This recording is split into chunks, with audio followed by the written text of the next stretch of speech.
जय हिंद दोस्तों। पाकिस्तान में बॉम्ब ब्लास्ट और पाकिस्तान में बॉम्ब ब्लास्ट के साथ आप देखेंगे कि 2-3 दिन से ऐसी ऐसी खबरें आ रही हैं कि पाकिस्तान पे आए दिन हमले हो रहे हैं और सब चीज़ें। अब ऐसी सिचुएशन में जब ये सुनने में लगातार आ रहा है कि पाकिस्तान में हमले हो रहे हैं, बॉम्ब ब्लास्ट हो रहे हैं, चाइनीज़ सोल्जर्स मारे गए, चाइनीज़ डैम के ऊपर अटैक हुआ है, तो ऐसी सिचुएशन में दोस्तों कहीं ना कहीं कोई ना कोई प्रॉब्लम तो है।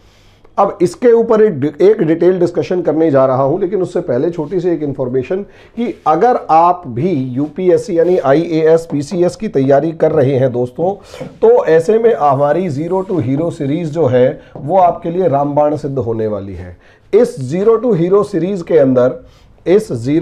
सीरीज के अंदर आपको एनसीईआरटी का कंसेप्टर बैच पढ़ाया जाएगा और इस एनसीईआरटी के कंसेप्टर बैच की सबसे बड़ी खास बात यह होगी जीरो टू हीरो के अंदर कि आपको जीएस जो भी यूपीएससी के लिए प्रिपेयर करने के लिए बेसिकली ज़रूरी होगा वो सारा कंप्लीट करवा दिया जाएगा। इससे एनसीईआरटी के बिहाफ पर इससे आपकी एनसीईआरटी की या पीटी की तो 100% प्रिपरेशन हो जाएगी और मेंस के बेसिक 40% तक आपके कवर हो जाएंगे। इसके साथ हम आप लोगों को प्रीवियस ईयर क्वेश्चन पेपर भी सॉल्व करवाएंगे, जिससे क्या होगा आपकी अच्छे तरीके से प्रिपरेशन हो जाएगी। अब दोस्तों यहाँ टॉपिक पे आते हैं। अच्छा, इसकी फीस दोस्तों हमने बहुत नॉमिनल फीस रखी है, 500 per month, 500 per month fees रखी है। अब ऐसे में 500 पर मंथ फीस रखने के पीछे रीजन कि भैया कोरोना है, बच्चों की जेब पे भी असर ना पड़े और पढ़ाई भी कंटिन्यू होती रहे। इन दोनों नंबर्स पे कॉल कीजिए, व्हाट्सअप कीजिए, मिस कॉल भी करोगे तो भी हमारी काउंसलर को कोई काम नहीं है वो तुमसे बात करने के अलावा, तो इसलिए वो कॉल कर लेंगे, टेंशन लेने की जरूरत नहीं है। अब आ जाते हैं दोस्तों टॉपिक के ऊपर। टॉपिक है पाकिस्तान में होने वाला बॉम्ब ब्लास्ट और बॉम्ब ब्लास्ट के अंदर मरने वाले चीनी लोग। अब दोस्तों मानवता एक इस तरीके का मामला है कि इसके अंदर किसी की भी हत्या, जीव हत्या हमारे समाज के अंदर पाप मानी जाती है। लेकिन जब मैं 16 दिसंबर 2014 की एक डेट को याद करता हूं, तो ये 16 दिसंबर 2014 एक ऐसी मानवता के ऊपर हमले की रात मेरे हिसाब से थी। उस समय जब मैंने कुछ वीडियोस देखे, उससे पहले जब मुझे मानवता के ऊपर हमला करते हुए कुछ लोग दिखाई दिए, और वो जो लोग थे वो कहीं ना कहीं पेशावर और मुल्तान के आए हुए लोग थे, और पेशावर से जो हमलावर आए उन्होंने पाकिस्तान के अंदर मिलिट्री स्कूल जो 12वीं क्लास तक का स्कूल था उसके ऊपर हमला किया और 160 के करीब या 150 या 160 के करीब लोग मारे गए, जिसमें 135 स्कूली बच्चे थे। इस हमले ने पूरी दुनिया को दहला दिया। जब इस हमले ने पूरी दुनिया को दहला दिया और हमला करने वाला भी जो ग्रुप था वो तहरीक तालिबान जैसा ही एक ग्रुप था जिसके ऊपर हमला किया, और बाद में इसी का एक ऑपरेशन ज़रब अज़्ब चलाया गया, जो कि मतलब और पहले से ही ऑपरेशन चल रहा था और उसी का बदला लेने के लिए तालिबान ने हमला किया था। वहाँ तक ठीक है, मेरे को ऐसा लग रहा था, मैं उस समय प्रिपरेशन ही कर रहा था, तो वहाँ तक मुझे प्रिपरेशन के आखिरी दौर में था, तो वहाँ तक मुझे लग रहा था कि कहीं ना कहीं ये मानवता के ऊपर हमला है, मानवता के ऊपर अत्याचार है। लेकिन मैंने कुछ वीडियोस देखे जिनमें औरतें चीख रही हैं, रो रही हैं, बिलख रही हैं और बिलखते हुए ये कह रही हैं कि तुम हिंदुस्तान के ऊपर हमला करो ना, हिंदुस्तानियों के बच्चों को मारो ना, हमारे बच्चों को क्यों मार रहे हो। दोस्तों वो एक मोमेंट ऐसा था मेरे लिए, 2014 के वे वीडियो आज भी मेरे दिमाग में कौंधते हैं। हालांकि मैंने सर्च किया, ढूंढे, लेकिन शायद वो हटा दिए गए या मिले नहीं। उन वीडियोस के अंदर जिस तरीके से कहा गया और महिलाओं के द्वारा कहा गया, वो इनकी एक मानसिकता थी कि हिंदुस्तानियों के बच्चों को मारा जाए तो वो जायज़ है, क्योंकि 2008 में हमारे साथ हो चुका था। हमारे 160 मासूम लोगों को, जिसमें हिंदू मुसलमान सभी थे, सभी हिंदुस्तानी थे, उन सबको मारा गया और पाकिस्तान में जश्न मनाया गया।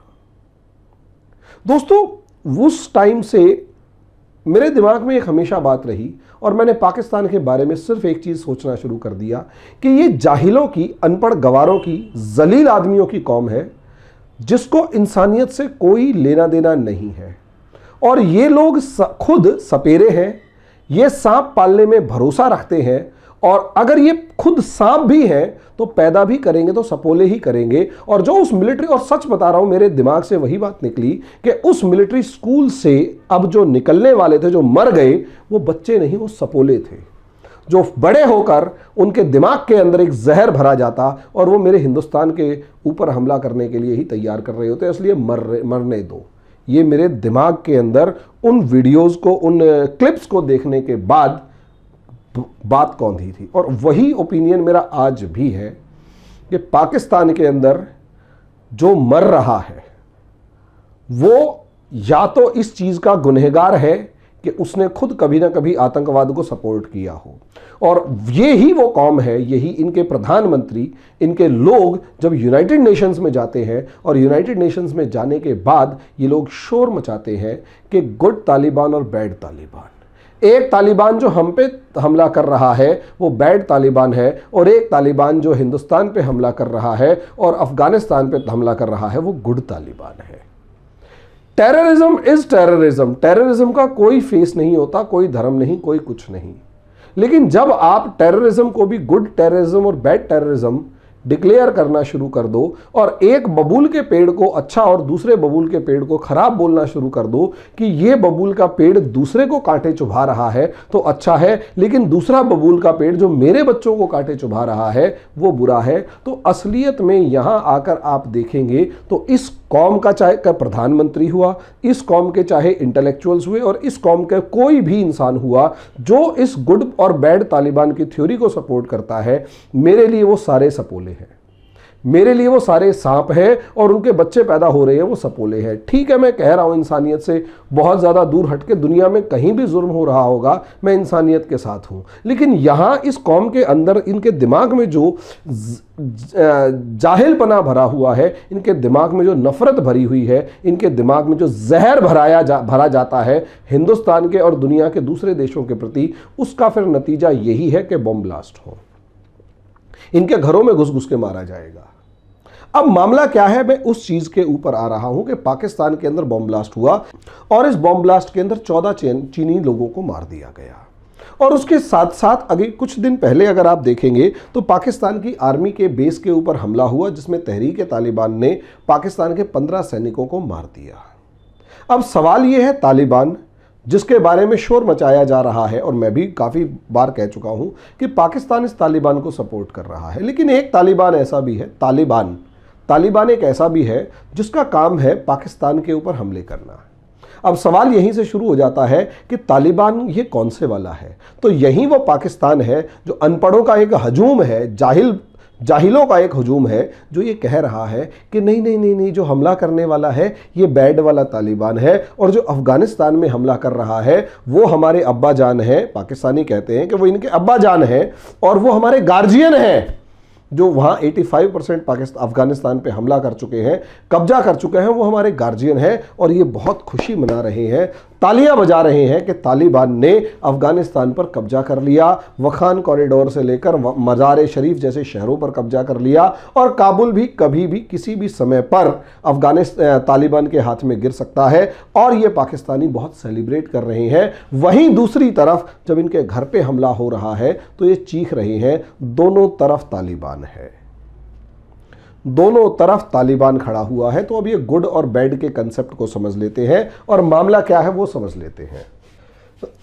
दोस्तों यहां समझते हैं ये मामला क्या है तालिबान का, और इसमें गुड तालिबान और बैड तालिबान का कंसेप्ट क्या है। दोस्तों पाकिस्तान दुनिया के अंदर इकलौता ऐसा देश, या दुनिया के अंदर एक ऐसा देश जो धर्म के नाम पर बना था। हालांकि इजराइल भी धर्म के नाम पर बना था, लेकिन शिक्षित लोगों का समूह था।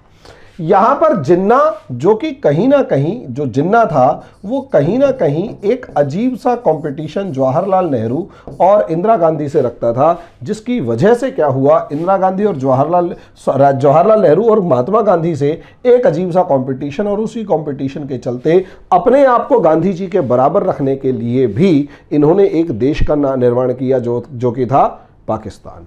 और उस पाकिस्तान के ऊपर के अंदर सबसे ज़्यादा इंपॉर्टेंट जो चीज़ इन्होंने की वो थी रिलीजन, कि हम इस्लाम को मानने वाले लोग हैं तो हमारा धर्म इस्लाम है, तो इस्लाम को मानने वाले लोग दुनिया के किसी दूसरे धर्म के साथ नहीं रह सकते, यानी हिंदुओं के साथ वो लोग नहीं रह सकते। और क्योंकि हिंदुओं के साथ नहीं रह सकते, इसीलिए उस जाहिल ने टू नेशन थ्योरी दी, टू नेशन थ्योरी दी। हाँ मैं ऐसा कहूँगा, पाकिस्तान के नाम पे तो ऐसा कहूँगा, क्योंकि मेरे विचार पाकिस्तान के लिए बिल्कुल अच्छे नहीं है और आम पाकिस्तानियों के लिए बिल्कुल अच्छे नहीं है। और अगर ऐसा हो तो उसको लगता है कि उसकी क्या गलती है, तो भाई तेरी सबसे बड़ी गलती यह है कि तू पाकिस्तान में पैदा हुआ है, और तेरे माँ बाप की भी यही गलती थी कि तू पाकिस्तान में पैदा हुआ है। और ऐसे जाहिलों के बीच में तुम आवाज नहीं उठा पा रहे जो कि दूसरे देशों के अंदर टेररिज्म एक्सपोर्ट कर रहे हैं। वो पाकिस्तानी जलील है, हर वो पाकिस्तानी गिरा हुआ है जो आज के दिन अपनी सरकार को टेररिज्म एक्सपोर्ट करने के नाम पे रोक नहीं रहा है। हर वो पाकिस्तानी जाहिल, अनपढ़, गवार, जलील इंसान है, जाहिल है, जलील है, और ना जाने जो भी उनके बारे में उल्टे शब्द सीधे शब्द निकले, वो हर वो पाकिस्तानी वही है जो आज के दिन खड़ा होकर अफगानिस्तान के अंदर जो हो रहा है उसके नाम पे तालियां बजा रहा है। हर वो पाकिस्तानी एंकर गधे का बच्चा है जो हमारे देश के ऊपर 2008 में हमला होने वाला हुआ था, जो हो रहा था उसमें मजाक उड़ा रहे थे, डोजियर मांग रहे थे। एक बार भी हमारे देश के ऊपर हुए हमले के विरोध में उन्होंने एक शब्द नहीं कहा था। हर वो पाकिस्तानी एंकर भी नमक हराम है जो हर वो पाकिस्तानी हीरो हीरोइन जो एक्टर एक्ट्रेसेस हैं जो हमारे देश में आके खा रहे हैं, कमा रहे हैं, अपनी ऐसी तैसी करा रहे हैं, और जब पाकिस्तान ने हमारे देश के ऊपर अटैक किया, इनके जबान से एक अक्षर शब्द ये नहीं निकला कि टेररिस्ट अटैक बुरा है और जिसने भी किया वो बुरा है। इसलिए हर पाकिस्तानी से नफरत है जो किसी भी लेवल पर किसी भी तरीके से अपनी सरकार के उस कारनामे को सपोर्ट करता है कि अच्छा किया अगर हिंदुस्तान से किया तो, और अच्छा किया एक हिंदू को मारा तो। मैं उस हर पाकिस्तानी को जाहिल, अनपढ़, गवार, जलील मानता हूं। जलीलों का देश भरा हुआ है पाकिस्तान। अब मामले को समझिए, यहां पर इस्लाम के नाम पर तुमने पाकिस्तान बनाया, और मजे की बात ये, इस्लाम को अपने देश में तो लागू किया नहीं। इस्लाम के नाम पर इन्होंने सबसे मेन बात ये करी कि इस्लाम को एक कमोडिटी टू सेल किया। इन्होंने कमोडिटी टू सेल, दुनिया के अंदर जहां पर भी इस्लाम बेचा जा सकता है, पाकिस्तान ने उसे बेचने की एक वस्तु बना दिया।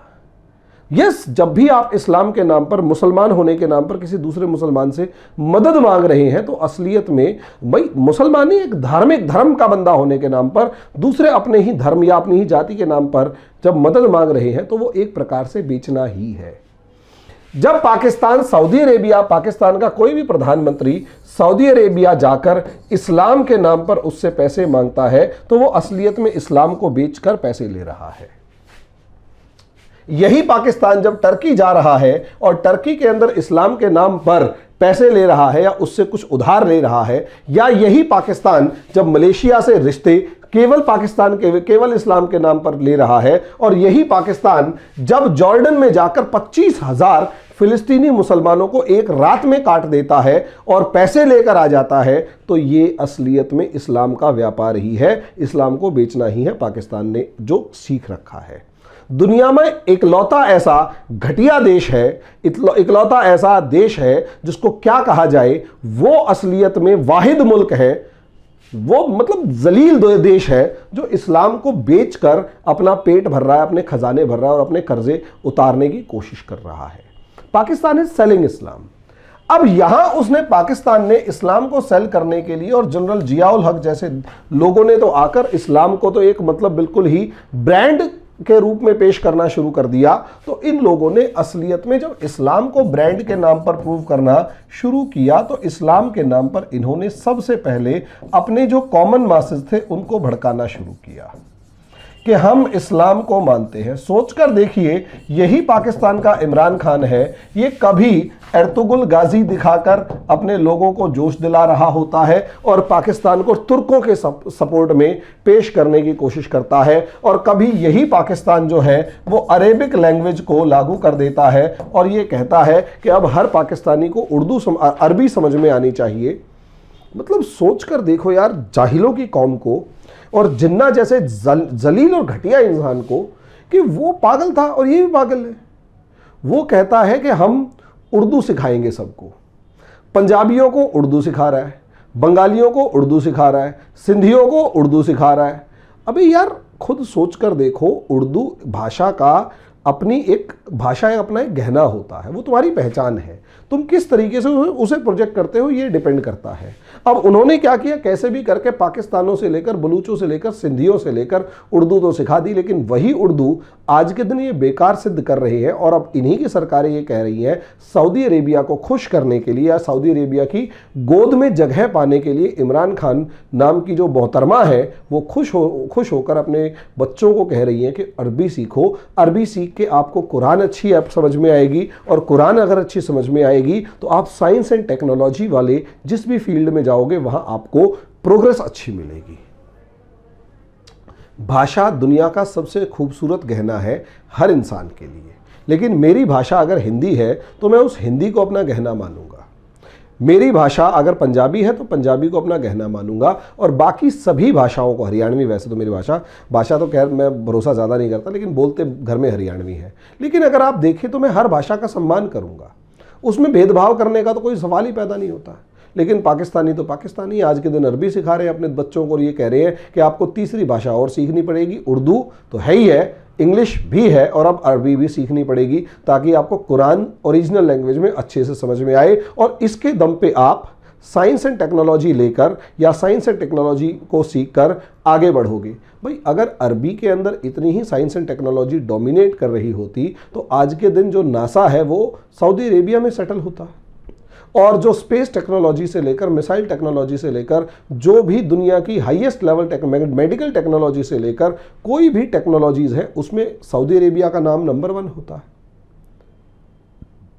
असलियत में आप अरबी सिखाकर अपने देश के बच्चों को धर्म के साथ जोड़ने के नाम पर मिसगाइड कर रहे हो, क्योंकि केवल उनको धार्मिक शिक्षा दी जाएगी, लॉजिक और रीजन गायब हो जाएगा। नतीजा क्या होगा? अब नतीजा यह होगा कि अब जी तालिबान आ जाएगा, और यहां इस तालिबान को यह समझ में नहीं आएगा कि मैं हूं क्या, और यही रीजन है यहां पर अब पाकिस्तान को भी समझ में नहीं आएगा कि असलियत में हो क्या रहा है। असलियत में मामला यह है कि अफगानिस्तान और पाकिस्तान के बीच का जो बॉर्डर है इसे कहा जाता है डूरंड लाइन, और इस डूरंड लाइन के अंदर मामला यहां पर यह है कि इसे इस तरीके से खींचा गया कि यहां इस इलाके के अंदर ये पश्तून है, और पाकिस्तान के लगभग इस इलाके में यहां पर ये पश्तून है, और खैबर पख्तूनवा पूरा इलाका है। ये पूरा इलाका जो है ये पश्तूनों का है। हालांकि पश्तूनों के अंदर भी बहुत सारे दूसरे ट्राइब्स हैं, लेकिन अगर इस पूरे इलाके को देखोगे तो ये पूरा इलाका पश्तूनों का है। अब इस पश्तून इलाके के अंदर 40% के करीब जो पाकिस्तान है वो पश्तूनों का है, और लगभग 60% के करीब 40% के करीब ही अफगानिस्तान जो है वो पश्तूनों का है। और यही रीज़न है इस इलाके को ये लोग ग्रेटर अफगानिस्तान का नारा देते हैं कि ये ग्रेटर अफगानिस्तान है। और ये आज से नहीं है, ये जिस दिन से अफगानिस्तान और अब जिस दिन से पाकिस्तान बना है एग्जैक्टली उसी दिन से पश्तूनों ने पाकिस्तान को आके एक बात समझा दी कि भैया देखो सीधी सी बात ये है, ये पाकिस्तान नहीं है, ये सारा इलाका जो हमारा है पश्तून ये ग्रेटर अफगानिस्तान है। अंग्रेज़ों ने हमसे ज़ोर ज़बरदस्ती करके छीन लिया, हम ये तुम्हें देने वाले नहीं हैं। और यहीं से ये लोग अब पूरे बलूचिस्तान पे दावा ठोकते हैं ताकि इन्हें एक समुद्री किनारा मिल जाए और अफगानिस्तान जो है वो लैंड लॉक्ड ना हो। अफगानिस्तान लैंड लॉक्ड ना हो, अफगानिस्तान जो है वो कहीं ना कहीं ज़मीन के चारों तरफ ज़मीन से घिरा हुआ ना हो, इसलिए वो आज के दिन बलूचिस्तान के ऊपर भी खुल के अपना दावा करते हैं। और इसे ग्रेटर अफगानिस्तान या फिर पख्तूनिस्तान का नाम देते हैं। अब ऐसी सिचुएशन में अगर ये पख्तूनिस्तान बना रहे हैं तो पाकिस्तान का 40% इलाका जो है वो जा चुका होता है। अब यहीं पर पाकिस्तान को इतनी सी ये बात अपनी कमजोरी, this is the greatest weakness of Pakistan को ये ग्रेटेस्ट वीकनेस पता नहीं थी, क्योंकि Pakistan is a merchant of Islam, Pakistan is a trader of Islam. Pakistan तो इस्लाम का एक मर्चेंट है, पाकिस्तान इस्लाम का एक ट्रेडर है। अब ये क्या करता है, ये जो पाकिस्तान है इसने 1978 से सारी सिचुएशंस जब बदलती हैं तो ये तालिबान का उदय कहां से हुआ वो बता रहा हूं और पूरी सिचुएशंस को अच्छी तरीके से जोड़ने की कोशिश कर रहा हूं।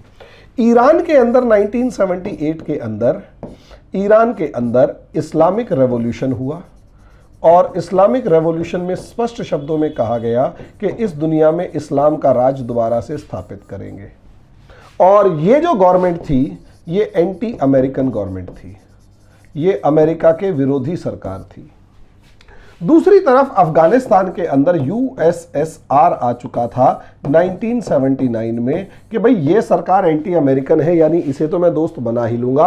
अफगानिस्तान के ऊपर कब्जा करके पाकिस्तान से होते हुए अरेबियन सी तक रशिया यूएसएसआर पहुंचने की तैयारी कर रहा था।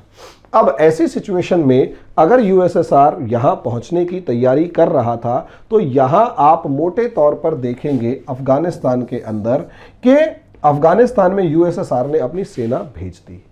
अब होना तो ये चाहिए था कि अमेरिका भी अपनी सेना यहां भेजे, लेकिन अमेरिका लगभग पिछले 25 साल तक वियतनाम वॉर में जिस तरीके से लड़ा और फंसा, उससे अमेरिका घबराया हुआ था कि अफगानिस्तान में सीधा घुसने वाला नहीं हो।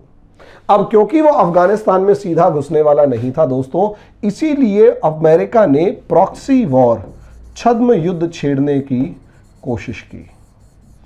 छद्म युद्ध यानी प्रॉक्सी वॉर छेड़ने की कोशिश करी और इस प्रॉक्सी वॉर का एक तरीका उसके पास सबसे बढ़िया ये था कि पाकिस्तान को कहे कि भैया हम तुझे हथियार दे देंगे, हम तुझे पैसे दे देंगे और तुझे अपनी सेना भेजने की भी जरूरत नहीं है। यहां पर इस इलाके के अंदर जो भी पख्तून लोग हैं इन सबको हथियार प्रोवाइड करवा और यही जो मिलिशिया है, ये वॉलेंट्री मिलिशिया जो है, ये आगे बढ़कर यूएसएसआर को हराएगी।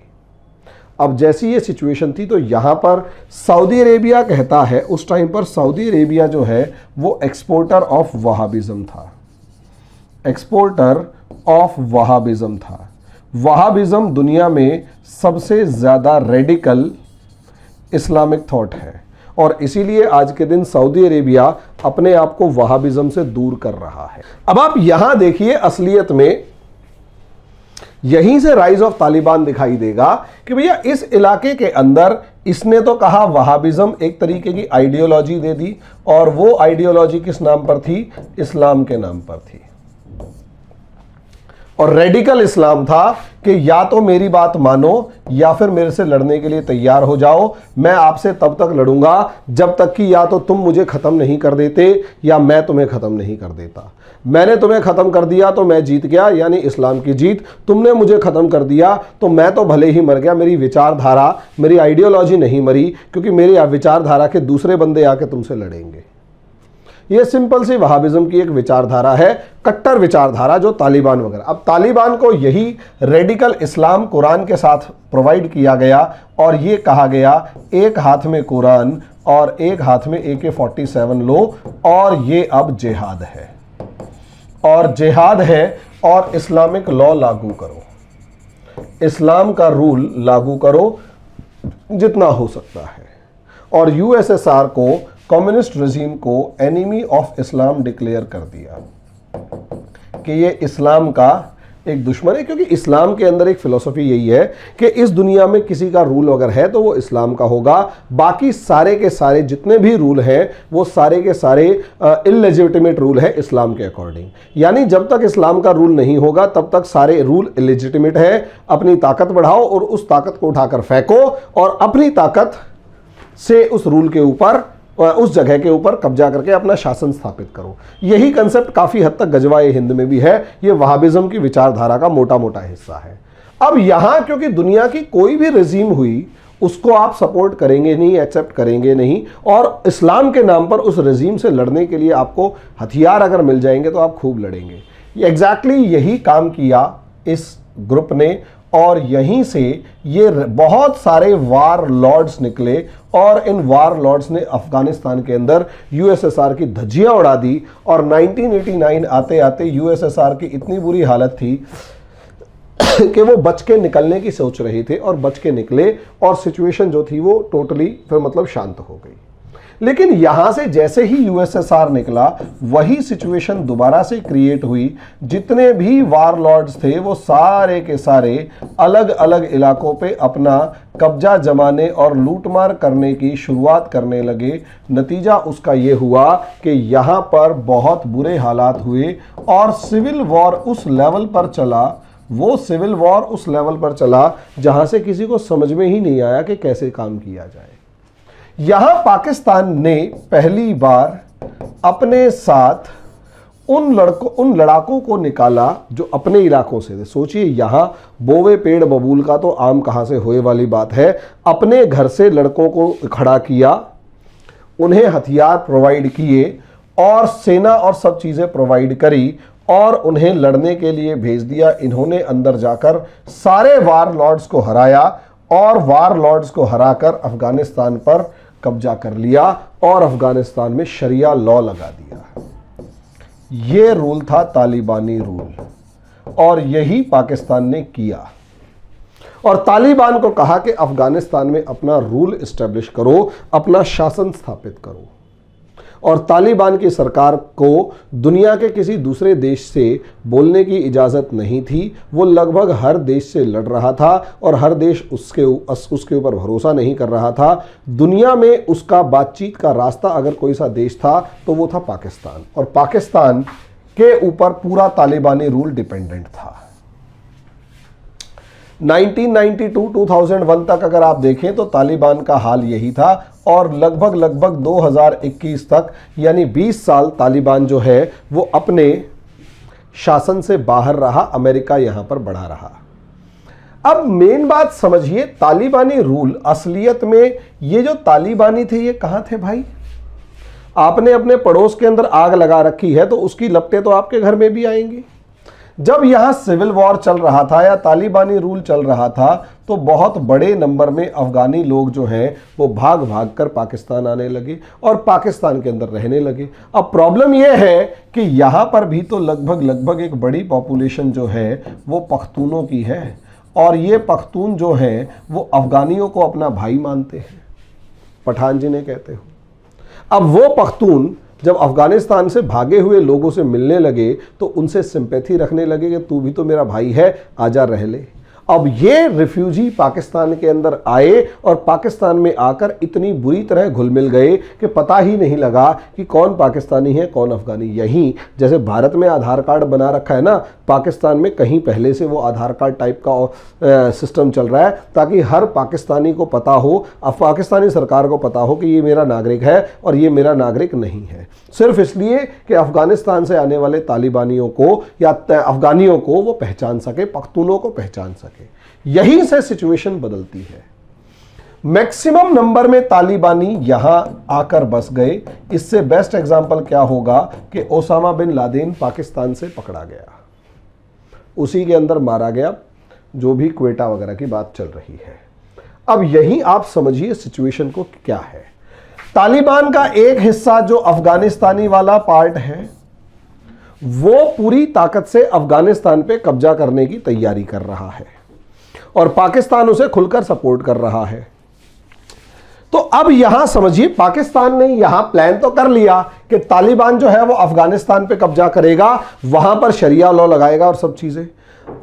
इन जाहिलों को एक बात समझ में नहीं आई कि जो तालिबान वहां है वो तालिबान कहां रह रहा है। इस इलाके में ना, खैबर पख्तूनवा वाले पूरे इलाके में। अब इस इलाके में अगर तालिबान रह रहा है, ये लोग रह रहे हैं, तो इस इलाके के अंदर क्या वो विचारधारा नहीं होगी, क्या वो सपना नहीं होगा शरिया लॉ लगाने का? क्या पाकिस्तान के अंदर वो शरिया लॉ नहीं लगाना चाहेंगे? आंसर है लगाना चाहेंगे। क्यों नहीं लगाना चाहेंगे? जब वो पाकिस्तान में शरिया लॉ लगाना चाहेंगे तो जैसे तालिबान अफगानिस्तान के लिए बना, ऐसा ही एक तालिबान तहरीक ए तालिबान पाकिस्तान बन गया। अब समस्या यही तो समझिए ना कि तहरीक ए तालिबान पाकिस्तान बन गया है जिसका वही ऑब्जेक्टिव है जो तालिबान का अफगानिस्तान के लिए है। वो जिस तरीके से तालिबान अफगानिस्तान में शरिया लॉ लगाना चाहता है, वैसे ही ये तहरीक तालिबान पाकिस्तान में शरिया लॉ लगाना चाहता है, पाकिस्तान पे कब्जा करना चाहता है। अब मुझे एक बात बताइए, जो प्रिंसिपल्स इस तालिबान के हैं वही प्रिंसिपल्स पाकिस्तान के तालिबान के हैं, तो ये वाला तालिबान जो अफगानिस्तान में मारकाट कर रहा है वो गुड तालिबान, और ये वाला तालिबान जो पाकिस्तान में मारकाट कर रहा है वो बैड तालिबान कैसे हो सकता है? या तो दोनों गुड हैं या दोनों बैड हैं। भाई अमेरिका क्या करता था? अमेरिका दोनों के अंदर हमले करता था। यहां जो भी बेसिस होते थे, या बड़गाम बेस हो गया चाहे कोई भी, वो तहरीक तालिबान पाकिस्तान पे भी हमला करता था और वो तालिबान अफगानिस्तान वाले पे भी हमला करता था। और पाकिस्तानियों को, इलॉजिकल लोगों को इतना सा समझ में नहीं आया कि ये दोनों के दोनों, ये वाला तालिबान और पाकिस्तान के अंदर जो तालिबान है, ये ब्रदर्स बाय ब्लड है, एथनिसिटी है, लैंग्वेज है, ये ब्रदर्स हैं, दो भाई हैं। और इन्हें कितनी देर लगेगी एक होते हुए, और इसमें इस तालिबान को फायदा यह है कि उसे डायरेक्ट सी रूट मिल रहा है, और इस तालिबान को फायदा यह है कि इसे भी अपनी एक अप्रोच मिल रही है। कितनी देर लगेगी बताओ? पाकिस्तान को इतना सा समझ में नहीं आया, और यही रीजन है। अच्छा, अब बीच में क्या किया इस पाकिस्तान ने? बड़े खतरनाक तरीके से, जब उसे लगा कि अमेरिका यहां से जा रहा है और अफगानिस्तान के अंदर सिविल वॉर शुरू होगा, तो यहां पर इसने बॉर्डर के ऊपर जो है वो वॉल, या यूं कहें कि वॉल बनानी शुरू कर दी, दीवार और कटीली तारें लगानी शुरू कर दी, जिसकी वजह से अब यहां वाला तालिबानी जो है, जो पाकिस्तान से तालिबानी जो है, वो अफगानिस्तान नहीं जा पा रहा, और अफगानिस्तान वाला पाकिस्तान नहीं आ पा रहा। नतीजा क्या होगा? अब उन्हें फ्रस्ट्रेशन आ चुकी है कि तुम हमें पाकिस्तान क्यों नहीं जाने दे रहे, या हमें अफगानिस्तान क्यों नहीं जाने दे रहे। अब क्योंकि वो फ्रस्ट्रेटेड है, किसी का चाचा ताया अफगानिस्तान में है, किसी के रिश्तेदार पाकिस्तान में है, दोनों एक दूसरे से फ्रस्ट्रेटेड हैं, गुस्सा है। इसीलिए अब क्या हो रहा है? तहरीक तालिबान गुस्से में आकर पाकिस्तान पर सीधा सीधा हमला कर रहा है। और ये केवल तहरीक तालिबान नहीं है, वो हर वो तालिबानी है जिसको पाकिस्तानी सरकार अब परेशान कर रही है। और ये पाकिस्तान से नाराज क्यों है? ये तालिबानी और खासकर पश्तून पाकिस्तान से नाराज इसलिए है क्योंकि अगर आप देखोगे तो इस तहरीक तालिबान पाकिस्तान को खत्म करने के लिए 2014 से लेकर 2016 तक ऑपरेशन ज़र्ब-ए-अश्ब चलाया, और अपने ही लोगों पर हवाई जहाज से बम गिराए, अपने ही पश्तूनों पर हवाई जहाज से बम गिराए, जिससे क्या हुआ? एक बार को तो पीछे हटा दिया, लेकिन सोचने वाली बात है, ऐसे ही हवाई जहाज से बम अफगानिस्तानी तालिबान के ऊपर भी तो अमेरिका ने गिराए थे। क्या अमेरिका हरा पाया? क्या उसे खत्म कर पाया? तो इन्हें इतनी सी एक बात समझ में नहीं आती, ना अमेरिका को ना पाकिस्तान को, कि असलियत में तालिबान एक आइडियोलॉजी साथ में है। और क्योंकि ये एक आइडियोलॉजी है, क्योंकि ये एक विचारधारा है, तो बम से इंसान भले ही मार दो, विचारधारा नहीं मारी जा सकती। इसीलिए पुराने टाइम के राजा महाराजा क्या करते थे? विचारधारा को मारने के लिए उस इलाके के लगभग हर बंदे को मार डालते थे। या तो वो कन्वर्ट कर देते थे ताकि विचारधारा ही कन्वर्ट हो जाए और मामला किसी और मामले में बहस का मुद्दा कोई और बन जाए और पिछले वाला मुद्दा ही खत्म हो जाए। और दूसरा, या फिर वो 27, 30 हजार, 50 हजार, 1 लाख बंदों का नरसंहार कर देते थे कि उस पर्टिकुलर कम्युनिटी के अंदर जो बच जाए उनमें डर बहुत ज्यादा हो, और जो मर गए उसके बाद वो विचारधारा तक उनका नाम लेवा खत्म हो जाए। ये इस हद तक पुराने लोगों की होती थी। पाकिस्तान और अमेरिका को ये चीज समझ में नहीं आई। ये लोग बम्बार्डमेंट के थ्रू इन्हें खत्म करने की कोशिश करते हैं, और यही रीजन है 3 साल के बाद दोबारा से तालिबान ताकतवर हुआ और 2017 के अंदर ऑपरेशन राद-उल-फसद चलाया गया। और इस राद-उल-फसद को आज तक चलाया जा रहा है। लेकिन अब जो तालिबान है, कहीं ना कहीं जो तालिबान अफगानिस्तान में काम कर रहा है, उसी के भाई बंधु पाकिस्तान में होंगे यार। कुछ तो सपोर्ट मिल रही होगी, नहीं भी मिल रही होगी तो जोश तो आया हुआ है ना कि अगर अफगानिस्तान में हमारी सत्ता आ सकती है तो यहां पर भी आ सकती है। और यही रीजन है तेजी से लोग अब इनके साथ भी जुड़ रहे हैं। और ऑपरेशन ज़र्ब अस्ब के अंदर जिस तरीके से हजारों अफगानी मारे गए, हजारों पश्तून मारे गए, वो अब कहीं ना कहीं तहरीक तालिबान पाकिस्तान से दोबारा जुड़ रहे हैं। ये तहरीक तालिबान पाकिस्तान और ज्यादा मजबूत होता जा रहा है। नतीजा उसका क्या है कि अब ये क्या नाम है, CPAC CPEC के ऊपर हमले कर रहा है, चाइना के लोगों को मार रहा है, पाकिस्तान की सेना के ऊपर हमला करके उसकी सैनिकों को कब्जा कर रहा है और सरकार का शोर बढ़ा रहा है। अब पाकिस्तानी सरकार के पास क्या ऑप्शन है? उसके पास सबसे बढ़िया ऑप्शन ये है हिंदुस्तान के ऊपर हमला, हिंदुस्तान के ऊपर आरोप लगाना कि पाकिस्तान पे जितने भी हमले हो रहे हैं वो सारे हमले हिंदुस्तान करवा रहा है, इसलिए इस हिंदुस्तान को ब्लैकलिस्ट करो या कुछ भी करो। मरवा कोई रहा है, नाम हिंदुस्तान का लेंगे, असली मर्ज की दवा ढूंढने की जगह बस अपने दिल को तसल्ली देके सिर्फ ये कहते रहेंगे all is well, all is well, all is well, और इसी ऑल इज वेल के चलते समस्याएं बढ़ती चली जाएंगी। तो Pakistan is passing through an identity crisis. मैं सच में बहुत टाइम से कह रहा हूं कि भैया पाकिस्तान बंटवारा होने जा रहा है और ये जो हमले हैं ये किसी ना किसी तरीके से उस बंटवारे का ही नतीजा है। और छोटी सी बात सोचकर ये पाकिस्तानी सरकार खुद सोचे, पाकिस्तान का आम आदमी सोचे कि यार तालिबान जो पिछले 20 साल पहले था वो आज के दिन जिस तरीके से पाकिस्तान तक को आंखें दिखा रहा है, क्या वो नहीं चाहेगा कि उसे भी एक सी कोस्ट मिल जाए? और वो शुरू से इस इलाके में दावा कर रहे हैं और आज पाकिस्तान अगर उसे सपोर्ट कर रहा है तो वो कल को पाकिस्तान को तोड़ते हुए कितनी देर लगाएगा ये बताइए। और अगर वो पाकिस्तान को तोड़ने की तैयारी करेगा तो बोवे पेड़ बबूल का तो आम कहां से होए, या अपने आंगन में सांप पालने वाला ये सोचता है कि वो सांप पड़ोसियों को काटेगा तो ऐसा गलत सोचता है, वो सांप खुद को काटेगा। ये बात बिल्कुल सही प्रूव होगी हिलेरी क्लिंटन की, और हमारी जो कहावत है बोवे पेड़ बबूल का तो आम कहां से होए, वो भी सही प्रूव होगी। तो देखते हैं आगे क्या होगा। ये जो हमले हो रहे हैं ये तो बस जो बीज बो रखे हैं उन्हीं का एक रिफ्लेक्शन है और कुछ भी नहीं। और ये रिफ्लेक्शन कब तक आगे चलता है या कब इसका परिणाम दिखता है ये तो आप और मैं देखेंगे। समय के अनुसार डिस्कशन होता रहेगा। तब तक के लिए धन्यवाद।